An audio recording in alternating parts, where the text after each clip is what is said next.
Family. You don't get to pick the one you get. Just gotta love the one you got. Right, settle in, you masochistic movie mavens, because I'm the Grumpy Scot, and I've just endured another cinematic assault on my already diminished faith in humanity. Final Destination Bloodlines. And before you ask, no, this isn't some pretentious art house meditation on family lineage. It's death playing elaborate Rube Goldberg pranks while we all pretend the plot makes some kind of sense. Here we have Stephanie Reyes, played by Caitlin Santawana, who frankly carries this film better than a pack mule hauling tourists up Mount Everest. A college student plagued by nightmares about a 1969 tower collapse. Turns out her gran Iris had a wee premonition back in the day and saved everyone, which apparently pissed off Death so much it's been systematically working through the family tree like some demented genealogist with a grudge.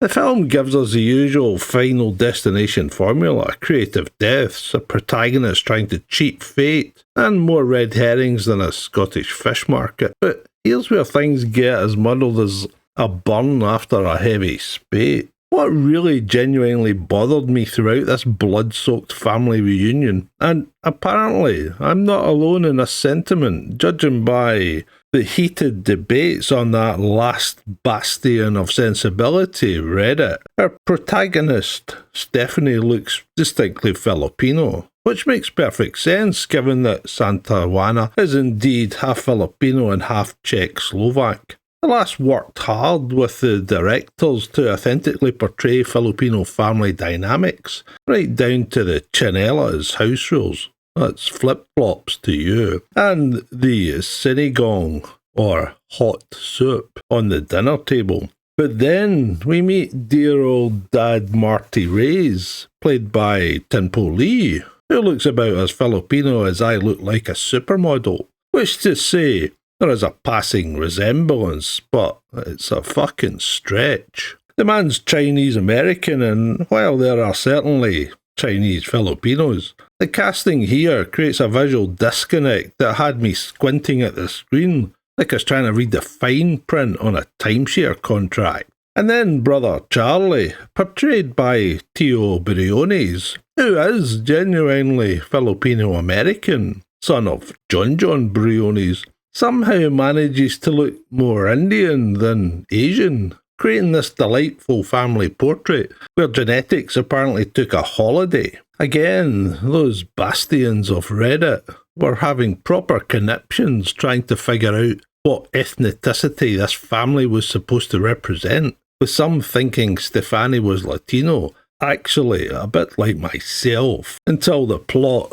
and research revealed otherwise. But I digress. Let's not get bogged down in casting genetics when there's creative carnage to discuss. The film delivers exactly what you'd expect. Increasingly elaborate death sequences that would make Rube Goldberg weep with joy. Uncle Howard gets intimate with a lawnmower, and what can only be described as aggressive landscaping. Eric nearly becomes one with an MRI machine in a scene that combines medical technology with medieval torture devices and was strangely prescient of an actual real-world incident that occurred. And Julia? Well, she discovers that garbage trucks have a rather unforgiving compaction process. The twist about Eric not being biologically related to the Campbell bloodline, thus sparing him from death's hit list, was actually rather clever. Turns out Mum Brenda had a wee affair, which explains why Death skipped over him like a Scottish pub on Burns night. At least someone in this film understands how bloodlines actually work. What surprisingly also works here is the family drama. The film takes time to develop these relationships beyond mere death fodder, particularly the strained dynamic between Stefani and her absent mother Darlene. Raya Kisted brings genuine pathos to a woman who abandoned her children but returns when death comes knocking. Although her Estonian American heritage adds yet another layer to this ethnically perplexing family tree. Good grief, Grumpy. Get off the ethnicity. Just let it go! Santa Joanna deserves credit for grounding this supernatural nonsense in genuine emotion. Her Stefani evolves from skeptical college student to determined survivor, carrying the weight of family legacy while trying to outsmart an omnipotent force of nature. Celeste did her homework and makes everything feel authentic rather than tokenistic, including those little Filipino touches that I mentioned. The directors, Zach Lipovsky and Adam Stein, understand the franchise's DNA. Oh, that pun was absolutely intended, of course. They craft elaborate death sequences that feel both inevitable and surprising, maintaining the series' tradition of making everyday objects seem malevolent. The MRI death scene alone probably set back medical equipment sales by several percentage points. Film also wisely brings back Tony Todd as William Bloodworth, the franchise's harbinger of doom, whose presence leads gravitas to what could easily dissolve into mindless gore,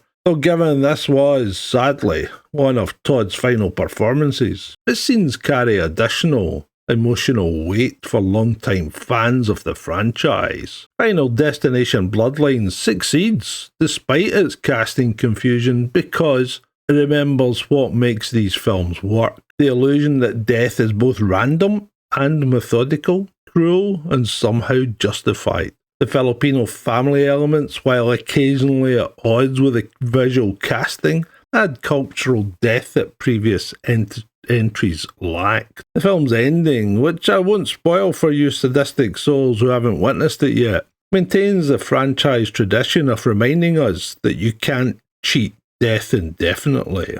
It's nihilistic in its most entertaining way possible, like watching a particularly elaborate mousetrap designed by someone with serious anger management issues. For a franchise that should have died with dignity years ago, Bloodlines proves there's still creative life in this particular corpse. The casting genetics may be more confusing than trying to explain to tourists why Scots actually hate each other more than anyone else. But the film succeeds where it matters, creating memorable death while actually caring about the people dying. 3.5 blood-soaked stars out of 5. It's not Shakespeare, but then again, the bard never had to figure out how to make a weather vane dramatically impale someone. Sometimes mindless entertainment done with genuine craft is exactly what the doctor ordered, assuming your doctor has a particularly twisted sense of humour and questionable ethics. Not unknown in this day and age. Now, if you'll excuse me, I need to go check that all my household appliances are properly secured. This franchise has made me paranoid about everything from ceiling fans to automatic can openers. Death may well be inevitable, but I'll be damned if I'm going out via kitchen utensil. Grumpy Scot has spoken. May your deaths be swift and your families genetically coherent. I'm great.